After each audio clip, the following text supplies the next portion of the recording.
Good morning, students. Welcome back to my YouTube channel. Today we'll be continuing with our CCSP Commercial Correspondence and Secretarial Practice, and in that we'll be continuing with CC chapter number 2, that is Correspondence with Government Departments, Public Services and Local Organizations.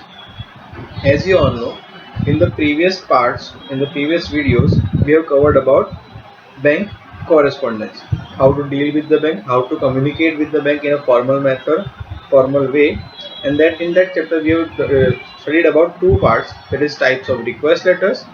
9 types of request letters were there, and then complaint letters to be written to the bank. 3 types of complaint letters.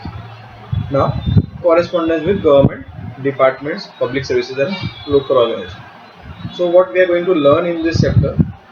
In this chapter, we are going to learn about the correspondence with government departments, communication with the government departments, business communication, formal communication, how to communicate and all with the government departments, some of the examples of it. Then correspondence or communication related to public utility services, some of the examples of it again. And then last one is correspondence with local organizations. So basically in this chapter we will be studying about correspondence of business or formal communication with 3 of the organizations, that are government departments, public utility services and local organizations, and we will see some of its examples and illustrations. Okay, now to start with introduction part, as we all know, in the first chapter we have studied about bank correspondence. Why? Because any business unit needs a banking services for their betterment and growth and smooth running of the business. In the same manner, business services used to frequently communicate with the government departments or public utility services, local bodies, local authorities, organizations. So a business organization needs to be in a frequent touch with them. So in this chapter, we'll be studying how to communicate with them, how to write a such correspondence with them, do correspondence with them, who should be the appropriate authority, what should be the procedure concerned with the different departments, okay, and how the rules and regulations of the department should be, and what to follow while writing the letters, what should be the approach and all. Okay, so let us see in the introduction part. Business houses frequently need to correspondence with government departments, public utility services and local institutions. Such correspondence, the letter should be addressed to the appropriate authority in the respective departments. In such correspondence, letter should be addressed to appropriate authorities. First thing that we need to take care is that we are addressing the letter to appropriate authority in the respective department and as per the procedure of concerned department, and we are doing it as per the procedure. To get prompt services and facilities, the approach of letter should be as per the rules and regulations. Approach should be as per the rules and regulations, and the concept for which the letter is to be written should be clear. Concept should be clear. It should be easy to understand why the letter has been written. And for the purpose of study, this type of correspondence is divided into 3 categories that we already studied. First is correspondence with government department, second correspondence with public utility services, and correspondence with local institutions. In the first part, we will be studying about correspondence with government departments. Common people and business firms have to correspondence with the government department frequently for various issues. Common people as well as the business have to communicate with the government department frequently for not only for single issue but for many other various issues. In some of the government department, application is to be made online, whereas in other department a prescribed form is to be filled in and submitted to the concerned department along with the required documents. Normally, business firm need to correspondence with the following government departments for different matters. Okay. So, some government departments may ask to apply or may write an application on online for basis, while some can ask to fill out the form offline and submit with the necessary documents. And why do we need to communicate or do correspondence with the government departments? The reason could be many. Some of them are, or some of the organizations, some of the departments uh, or different matters for which we need to communicate with the government departments are Post and Telegraph Department, Telephone Department, Railway Parcel Department, Custom and Export Import Department, Sales Tax and Income Tax Department. So these are the 5 different ways or 5 different departments or 5 different matters for which we need to communicate with the different government departments. So now we will see how to communicate with the government department. What should be the correspondence style with government departments? The first example we will be seeing is a example of correspondence with government department. First is draft a letter of complaint to the Post and Parcel Department for irregular receipt of post parcel to the institution's address. So what is the concern? We have to write a letter to Post and Parcel Departments, and the reason is that irregular receipts of post parcel up to the institution address. Wherever the institution is situated, at that address the post or parcel are delivered irregularly. No regularity in delivering the post or parcel is seen. So that is a complaint type of letter, and we will be writing it to the Post and Parcel Department. Okay. Now, as discussed in the previous chapter, whenever a firm writes a letter, majorly it writes on its notepad or letterpad. So whenever you are writing a letter or application on a letterpad, always your name will be in the center as a heading. Your name will be in the center as a heading. Then phone number and email. Email is optional. Phone number and email, as discussed earlier, only will be on the top left of the page, and then on the right side the address of the sender. On the right side the address of the sender, and below this the date. Clear? So the top 1/5 portion of the 1/5 or 1/4 portion of the letter of the page should cover name of the sender, address of the sender, phone number, email and date. Phone number, email on the top left, address of the sender and date on the top right, and if individual is sending, then add name also on the top right, and if firm is sending, then it can be in the center topmost. Clear? Now the same for normal format will be followed, that is inside address, subject, salutation. Okay, this will be quite common in all the letters. Inside address, subject and salutation. Okay. Subject should be clearly mentioned. What is the subject? Complaint regarding irregular distribution of post and parcel. Clear? From the one line only I can understand what is the problem behind for writing this letter. Now what should be the format, how to draft it? Although it is not to be checked like an English examination, but still we need to check it properly. So we have to write a frame a letter properly. So we need to take care of few things. Those are, for years we have received various services of a department, and because of that we are in a position to run our business smoothly. First, they are thanking them. However, in the recent past we have not received outstation post parcel on time. The distribution seems to have become irregular. They are saying that in recent past, in few days back or recent past, we were not receiving your services as we were receiving. It seems that it has been disturbed. This has affected our business adversely. Goods are not received in time, which causes delay in taking business related decisions. We are worried as we do not get very important and necessary documents in time at our address. Irregularity and carelessness of postal department made means affected our business reputation and reliability. It is a humble request to you to look into matter and do the needful promptly. Complimentary clause, name, designation. Clear? So this was the first letter.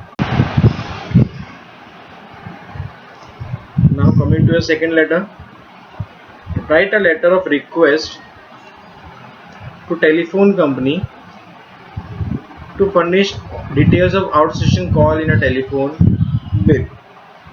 So same format again, name in the middle if you are writing on a letter page, phone number on top left, email below it, address of the sender and date on the top right.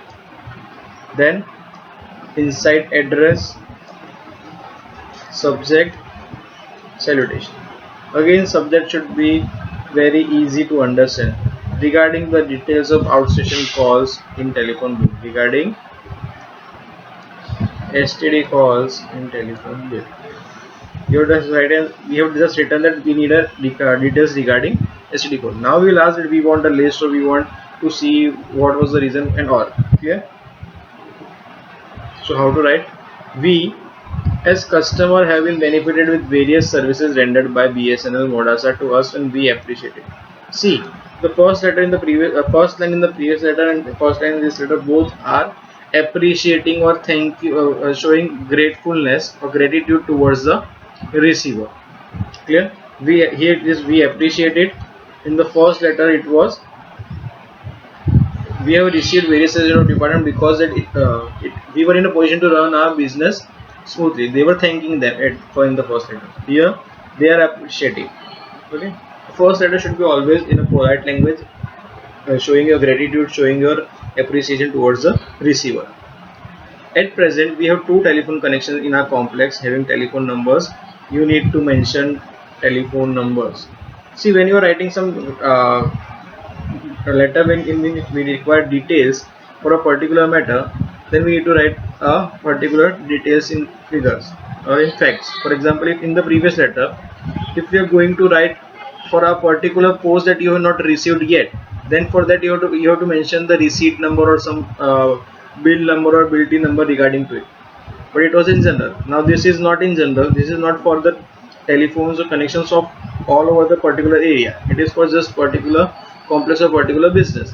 So they need to mention the telephone numbers. We have got a facility of making outstation calls on both these lines. We request, again, politeness, courtesy.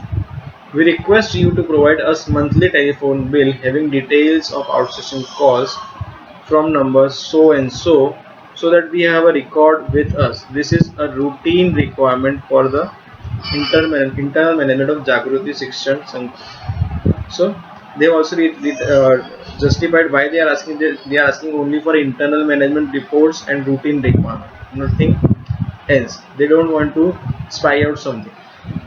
We hope you will take quick action on this request. Thanks. Complimentary close, signature, name and designation. Okay. The third letter that we are writing is draft a request letter to the telephone company to obtain a parallel connection on the same telephone number. Okay. So again it is a letter to telephone company, but this time it is for parallel connection on the same telephone number. So you need to again mention a telephone number. Okay. So again the business is writing the name of the business. Now see, it is a letterhead, so address can be included over here also where it is written. If not, then you need to write an inside address over here. Clear? If it is not mentioned over here, then phone number and email at the top left, then date, inside address, subject and salutation.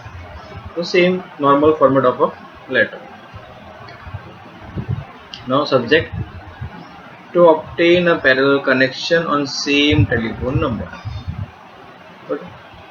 So how to frame the letter? Sarthi Business House is reputed business house unit of Vapi. Our unit situated on GIDC road. Address situated on GIDC road is divided into two divisions. One is administrative department, another is production department. The employees of both the departments have to communicate with one another regularly on telephone. At present, we have telephone connection in Sarthi Business House bearing telephone number 2665551. We desire to get the facility of more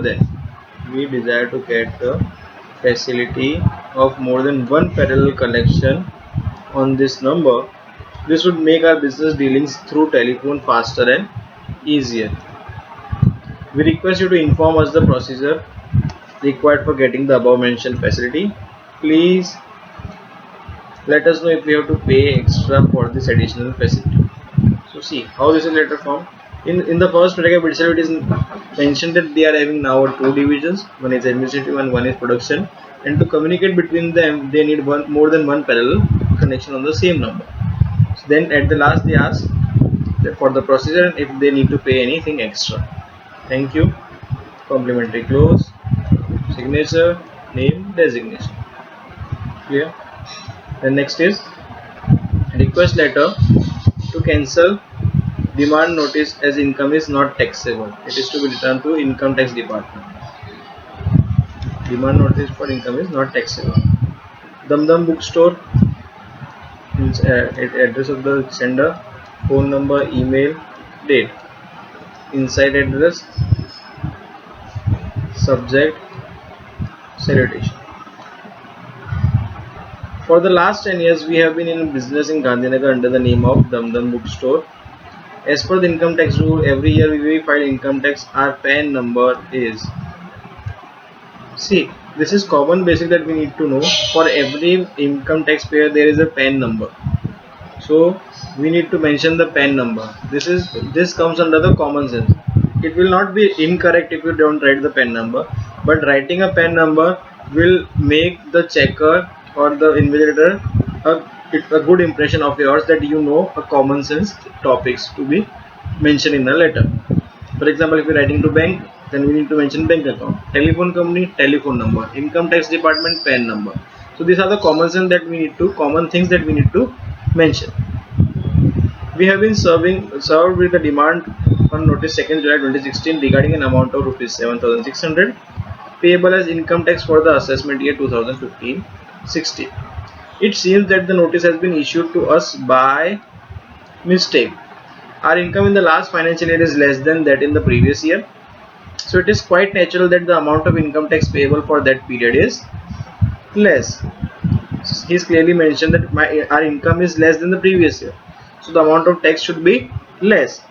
Keeping in mind the income of last financial year, we do not have to pay additional income tax. And in the previous year, we didn't pay any additional tax as we were not exceeding the limit. So keeping that in mind, we think that again we do not need to pay any other extra tax. I attach a copy of income tax return filed by me with the income tax department for reference. We request you to check the income tax return and details filed by us and cancel the notice promptly. Complimentary close, signature, name, designation. See, enclosure. Don't forget to write enclosure over here. Clear? So this was the 4 types of letter.